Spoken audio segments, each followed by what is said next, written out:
مرد گناہگار سے توبہ کروں گا میں، مرد گناہگار سے توبہ کروں گا میں۔ فرمان مصطفیٰ ہے شفاعت کی رات ہے، جاگوں گا ساری رات عبادت کی رات ہے۔ آئی شب برات یہ قسمت کی بات ہے۔ السلام علیکم ورحمۃ اللہ وبرکاتہ۔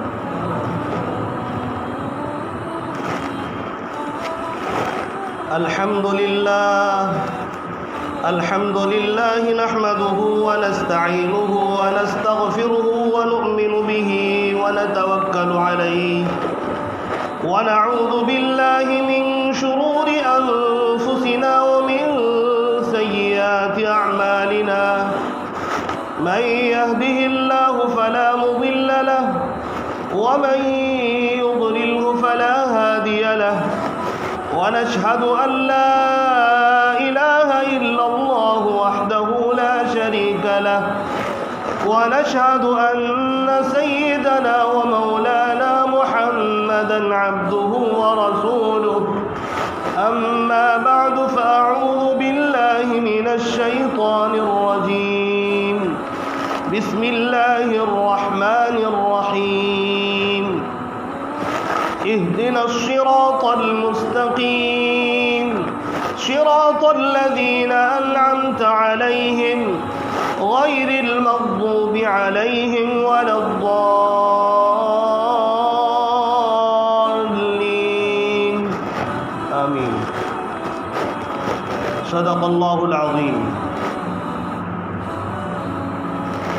میرے واجب الاحترام بزرگوں اور بھائیوں اور اسلام کے غیور فرزندوں، اللہ تبارک و تعالیٰ کا احسان اور کرم ہے کہ اللہ تبارک و تعالیٰ نے ہم سب کو بڑی قیمتی دولت ایمان سے نوازا ہے۔ معزز حاضرین، ہمیں جو کچھ کرنا ہے اللہ تبارک و تعالیٰ کی عبادت اسی زندگی میں کرنا ہے، چاہے وہ مالی عبادت ہو چاہے جانی عبادت ہو۔ یہاں کا ہمارا ایک ایک سیکنڈ یا تو قیمتی ہے یا تو برباد ہے، اور فیصلہ ہماری کوششوں کے مطابق اللہ تبارک و تعالیٰ کرے گا۔ اگر ہم چاہتے ہیں کہ یہاں کا ایک ایک سیکنڈ ایک ایک سیکنڈ ایک ایک منٹ قیمتی بن جائے تو ہمیں اس کے لیے کوشش کرنی ہوگی، اور اگر ہم کوشش نہیں کریں گے قیمتی بنانے کی تو یہ یوں ہی ضائع ہو جائیں گے، اور اتنے بڑے نقصان اور خسارے میں پڑ جائے گا یہ انسان کہ وہاں سے نکلنا بہت مشکل ہوگا، بلکہ ناممکن کہیے،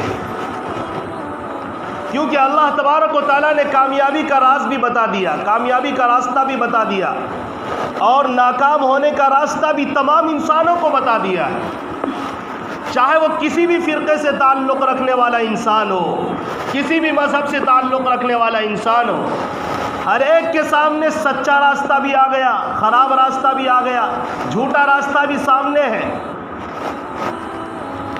اور اللہ تبارک و تعالیٰ نے انسان کا دل ایسا بنا دیا ہے، جب انسان کوئی غلطی کرتا ہے تو دل کہتا ہے کہ یہ غلط ہے، یہ نہیں کرنا چاہیے، ایسا کرنا چاہیے۔ لیکن ایک وقت آتا ہے جب انسان گناہوں پر جری ہو جاتا ہے اور گناہ اتنا کرنے لگتا ہے، گناہوں میں ملوث ہو کر اسے حلال و حرام کی جب تمیز نہیں رہتی اور اسے دنیا محبوب زیادہ ہونے لگتی ہے، اسے اپنی زندگی کے مقصد کا پتہ نہیں ہوتا، تو ایک وقت آتا ہے کہ اللہ تبارک و تعالیٰ اس کے دل پر مہر لگا دیتے ہیں۔ اللہ ہم سب کی حفاظت کرے۔ یہ ایسی خطرناک مہر ہوتی ہے کہ اللہ تبارک و تعالیٰ اس کے بعد راضی نہیں ہوتا۔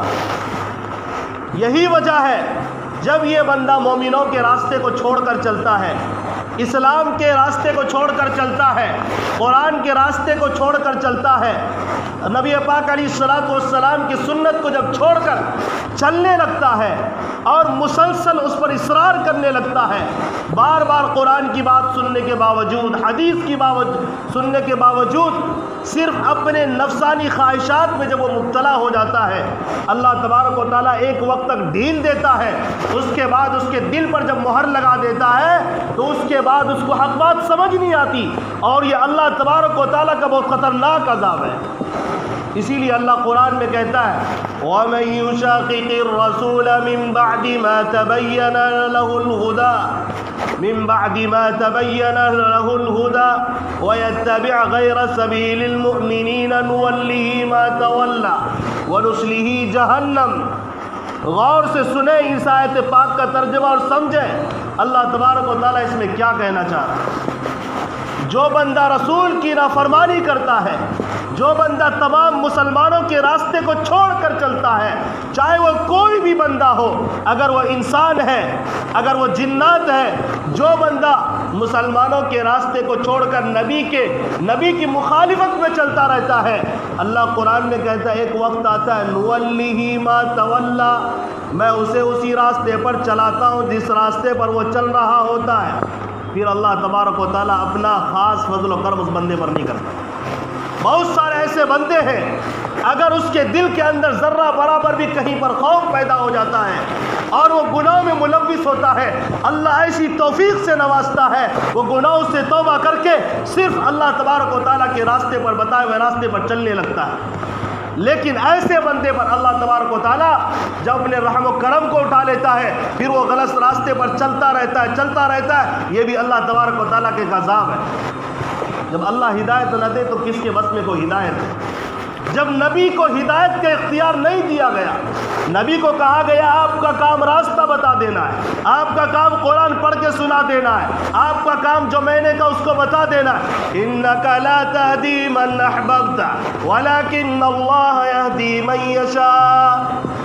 آپ کے بس میں نہیں ہے کہ آپ کسی کو ہدایت دیں، ہدایت تو میں دینے والا ہوں۔ اللہ تبارک و تعالیٰ ہی بندے کو ہدایت کرتا ہے، لیکن ایسا بندہ جو گناہوں پر جری ہو جاتا ہے، اسی لیے ڈرنا چاہیے جب قرآن کی آیت آئے جھک جائے، جب نبی کی بات آئے جھک جائے، اپنے سر کو جھکا دے اس حکم کو پورا کرنے کے لیے، وہاں پر اڑے نہیں، جمے نہیں۔ جب بات آ جائے اللہ کا شکر ادا کیا جائے کہ میں اس بات سے غفلت میں پڑا ہوا تھا، اس گناہ کے بارے میں غفلت میں پڑا ہوا تھا، اس جرم کے بارے میں غفلت میں پڑا ہوا تھا، میرے سامنے جب وہ بات کھل کر آ گئی اب مجھے اس کے سامنے چلنا چاہیے۔ اسی لیے کہا من بعد ما تبین له الهدى، ہدایت کے راستے کو سامنے آ جانے کے بعد بھی اگر کوئی آدمی ہدایت کے راستے کو تسلیم نہیں کرتا، اللہ تبارک و تعالیٰ اس کے راستے پر چلاتا رہتا ہے، غلط راستے پر، یہاں تک کہ فرماتے ہیں کہ اسی راستے پر چلتا رہتا ہے یہاں تک کہ مر جاتا ہے، موت آ جاتی ہے۔ وَنُصْلِهِ جَهَنَّمَ، اور قیامت کے دن اس کو جہنم میں ڈالا جائے گا۔